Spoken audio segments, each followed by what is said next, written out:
Je vous présente un petit entraînement pour la posture du corbeau. Le corbeau, crow pose, en anglais, Bakasana, en sanskrit, Bakasana. Alors cette posture, elle peut être un peu intimidante. Comme toutes les postures en équilibre, on a toujours un peu peur de tomber finalement. Alors, idéalement, c'est de se préparer, de prendre du temps, comme d'habitude, d'avoir le renfort musculaire nécessaire, par une pratique assez séquentielle en définitive, et puis de s'entraîner à tomber, parce qu'après tout, quand on tombe, on se fait pas nécessairement mal. Je vais vous montrer ça. Alors, cette posture, pour s'entraîner à cette posture, bien évidemment, faites ceci avec le corps déverrouillé, s'il y aura un petit peu chaud, vous n'êtes pas complètement froid, c'est pas le matin, bien évidemment. On va se mettre en appui sur les mains. Alors, comme d'habitude, l'appui sur les mains, voilà, les bras sont largeur des épaules à peu près, voilà. Et quand vous pliez vos doigts, en fait, vos index, ils sont bien parallèles. Quand vous posez les mains sur le sol, vous pouvez regarder ceci. Voilà. Donc, on place les mains juste devant soi et on se met dans une posture, on appuie sur les orteils. Voilà. Alors déjà ici, vous pouvez regarder. Est-ce que lorsque j'avance le corps, je mets le poids du corps sur les mains, est-ce que ça fait mal? Ça va faire mal. Si vous n'êtes pas habitué, ça fait un petit peu mal, bien évidemment. Donc déjà là, il faut s'entraîner un petit peu à être capable de supporter le poids de son corps sur les mains, avec des petits mouvements comme ceci, qui permettent de sensibiliser les mains. Puis après, vous relâchez les mains, vous laissez tranquillement en fait les mains se détendre. Ne faites pas de mouvements brusques. Voilà. Puis vous pouvez recommencer. Cette posture, il y a deux façons de la faire. Une façon que je vais appeler basse et une façon plus classique, plus habituelle, qui est la posture haute. La posture basse a le mérite d'être basse. C'est-à-dire que, étant donné qu'on est un petit peu moins haut, on a un petit peu moins peur. Donc c'est moins impressionnant quand on commence en bas. Alors, je vous propose de regarder déjà la posture basse. Voilà. Vous placez vos mains sur le sol, comme ceci. Voilà.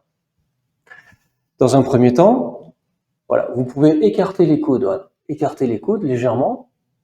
Et les coudes vont venir juste à l'intérieur, ici, de la pliure de mon articulation, du genou. Voilà. Donc, j'écarte les coudes légèrement, donc c'est fléchi, un peu. Et les genoux viennent serrer, voilà, viennent serrer en appui sur les coudes. Donc, je vais faire un petit effort pour avoir ici les genoux qui serrent un petit peu. Qui serrent un petit peu, tout simplement.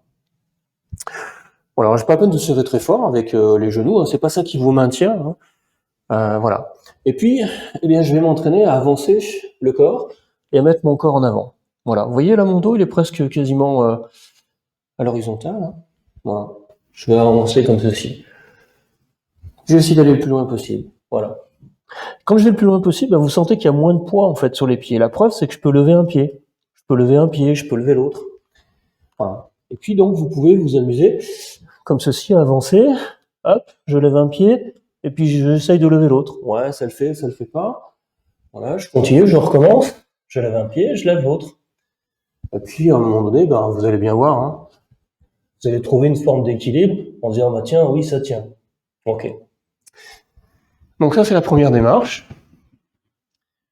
Et comme je vous le disais, en fait, on a moins peur parce qu'on est moins haut. Parce que regardez, si d'aventure vous tombez quand vous êtes ici comme ceci, hop, vous penchez trop en avant, poum, la tête elle tombe par terre et puis voilà quoi.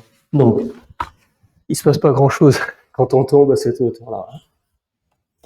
Donc une fois que vous avez fait ça, que vous avez réussi à lever un pied, deux pieds, ça peut prendre du temps. Des fois, ça se fait pas dans une seule et unique séance. Il vous faudra plusieurs séances. Déjà pour bien sentir votre corps sur les mains, pour pas avoir de tension sur les poignets, pour être capable d'aller chercher, de trouver l'équilibre devant. Bon, il vous faudra plusieurs petites séances.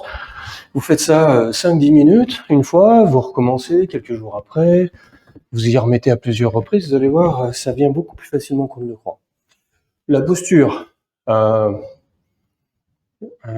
officielle, entre guillemets, donc se pratique un tout petit peu différemment.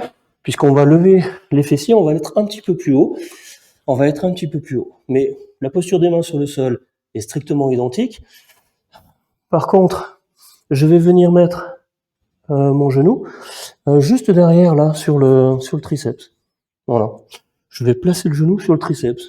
Alors, je place tout d'abord mes mains, j'avance mon corps, je monte là, vous voyez, j'ai besoin de monter mes talons pour venir mettre mes coudes le plus haut possible. Voilà, je fléchis un peu mes bras sont fléchis là, hein, comme ça. Voilà, je regarde bien devant et pas derrière. Voilà, je regarde bien devant et pas derrière. Et je vais monter en fait les deux pieds en même temps. Voilà. Ok? Bon, ça nécessite un peu d'entraînement. Ça demande un peu d'effort quand même, ça fait un petit peu mal. Mais bon, c'est une posture assez sympa. Hein. Allez, on en rediscute prochainement.